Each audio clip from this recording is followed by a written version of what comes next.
بسم اللہ الرحمن الرحیم۔ آج ہم جانیں گے بی بی فاطمہ کی شادی کا واقعہ۔ اسلامی تاریخ میں ایک ایسی شادی بھی ہوئی ہے کہ جس میں دولہا بننے کی خواہش ہر بڑے سے بڑے صحابی کی تھی۔ آپ نے بہت سی شادیاں دیکھی ہوں گی، لیکن ہمارے پیارے نبی حضرت محمد صلی اللہ علیہ وسلم کی بیٹی حضرت سیدہ فاطمہ سلام اللہ علیہا کی شادی کی تقریب سے پیاری کوئی شادی نہیں ہوگی۔ ایسی شادی جس کے لیے حوروں اور فرشتوں نے بھی تیاریاں کی، اور سب سے مزے کی بات یہ ہے کہ اس شادی کے پیارے دولہا کو اللہ پاک نے خود نامزد کیا۔ خدا کی قسم دنیا بھر میں ایسی کوئی شادی نہ گزری ہوگی۔ سیدہ فاطمہ طاہرہ باقرہ عابدہ جب عہد تفلت سے سنِ ولوت کو پہنچی تو آپ کا رشتہ لے کر بہت سے جلیل القدر صحابی حضور پاک صلی اللہ علیہ وسلم کے پاس تشریف لائے، لیکن حضور صلی اللہ علیہ وسلم نے سبھی کو یہی جواب دیا کہ مجھے اس معاملے میں اللہ پاک کے حکم کا انتظار ہے۔ کچھ ماہ بعد حضرت عبد الرحمن بن اور دیگر کچھ صحابہ نے شیر خدا حضرت علی کو مشورہ دیا کہ علی اب آپ بھی جائیں، سب کو انکار ہو چکا ہے، لیکن جو آپ کی نسبت نبی پاک کے ساتھ ہے وہ کسی اور کی نہیں ہے۔ حضرت علی رضی اللہ تعالی عنہ رسول اللہ صلی اللہ علیہ وسلم کی خدمت میں گئے کہ اتنی دیر میں اللہ کے محبوب نے فرمایا، اے علی، آج تمہارا آنا کیا فاطمہ کے رشتے کے لیے ہے؟ تو حضرت علی نظریں جھکا کر فرمانے لگے، جی ہاں یا رسول اللہ صلی اللہ علیہ وسلم نے فرمایا کہ مجھے جبرائیل نے پہلے ہی خبر دے دی ہے۔ آپ نے ان کی درخواست قبول فرمائی اور ارشاد فرمایا، اے علی، گھریلو ضروریات کی کوئی چیز تمہارے پاس ہے جسے تم وسیلہ بناؤ؟ حضرت علی نے فرمایا کہ میرے پاس ایک تلوار، ایک اونٹ، ایک زیرہ ہے۔ حضور نے فرمایا، تلوار کی تمہیں ضرورت ہے، ہر وقت جہاد کے لیے تیار رہتے ہو، اور اونٹ تمہاری سواری کے لیے ہے، وہ بھی ضروری نہیں۔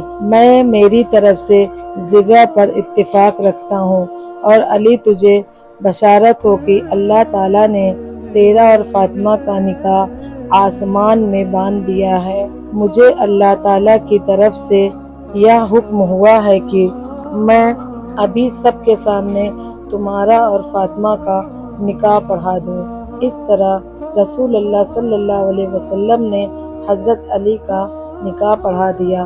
جب حضرت علی فاطمہ کی رخصتی کا وقت آیا تو حضور صلی اللہ علیہ وسلم کے پاس تمام ازواج محترمات جمع تھی۔ انہوں نے حضور کے ساتھ حسرت امیز باتیں کرنا شروع کر دی۔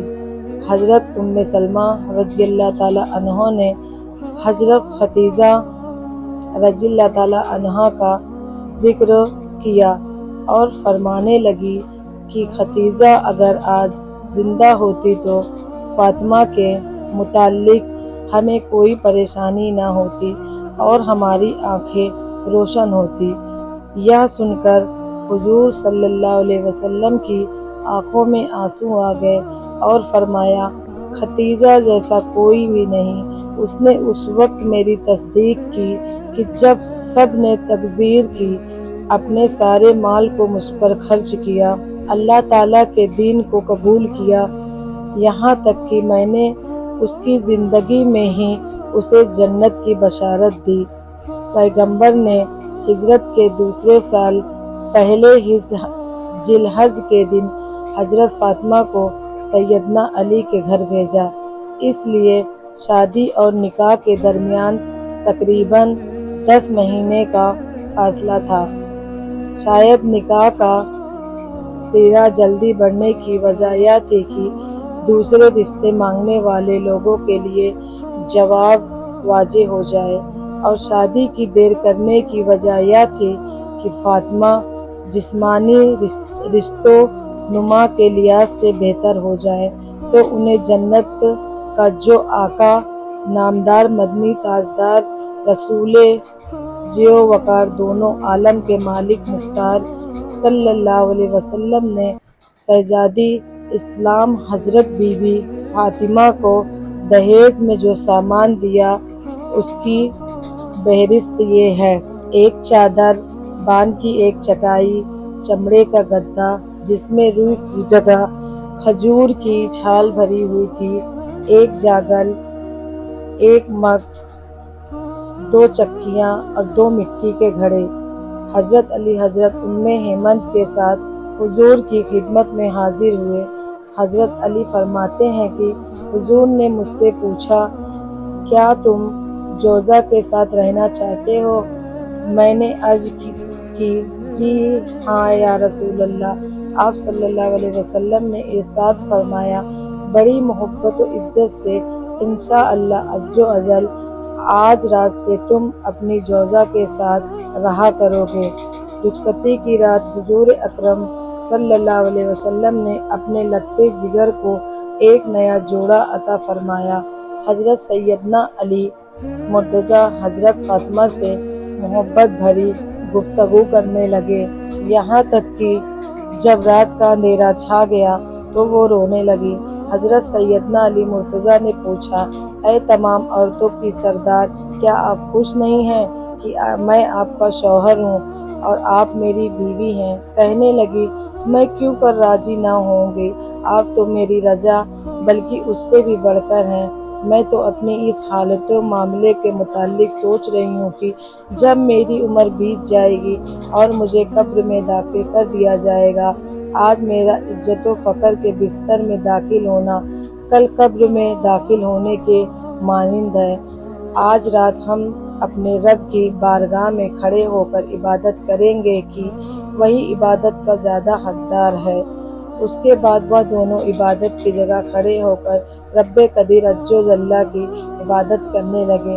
اسی لمحے ایک بوڑھی عورت نے صدا دی کہ ایک جوڑے کا سوال کرتی ہوں۔ حضرت سیدہ فاطمہ نے یہ سنا تو آپ قرآن کی آیت یاد کرنے لگیں کہ تم ہرگز نیکی کی منزل تک نہیں پہنچ سکتے جب تک کہ تم اپنی محبوب چیزوں میں سے راہ خدا میں انفاق نہ کرو۔ آپ نے شب زفاف میں ہی اپنا شادی والا جوڑا جو حضور صلی اللہ علیہ وسلم نے انہیں دیا تھا اس بڑھیا کو دے دیا۔ اللہ اکبر! چنانچہ ہر روز آیت ادا کرنے سے پہلے ابتدائی 3 دن ان دونوں مقدس ہستیوں نے دن میں روزے اور رات عبادت الہی میں بسر کی۔ شادی کے کچھ ہی عرصے بعد نبی پاک صلی اللہ علیہ وسلم کی جدائی اور دوری کی وجہ سے پریشان رہنے لگی، اس لیے سوچا کہ بیٹی اور داماد کو گھر میں ہی جگہ دے دی جائے۔ حضرت حارث بن نعمان رضی اللہ تعالیٰ عنہ جو کہ جلیل القدر صحابی تھے، جب ان کو اس بات کا پتہ چلا تو وہ حضور کے پاس آئے اور کہنے لگے، خدا کی قسم میں چاہتا ہوں کہ میرا جو گھر آپ کے ساتھ ہے وہ آپ لے لیں۔ حضور پاک فرمانے لگے، اللہ تمہیں اس کا اجر دے۔ اس طرح سے حضرت علی اور حضرت فاطمہ رسول خدا کے ہمسایہ بن گئے۔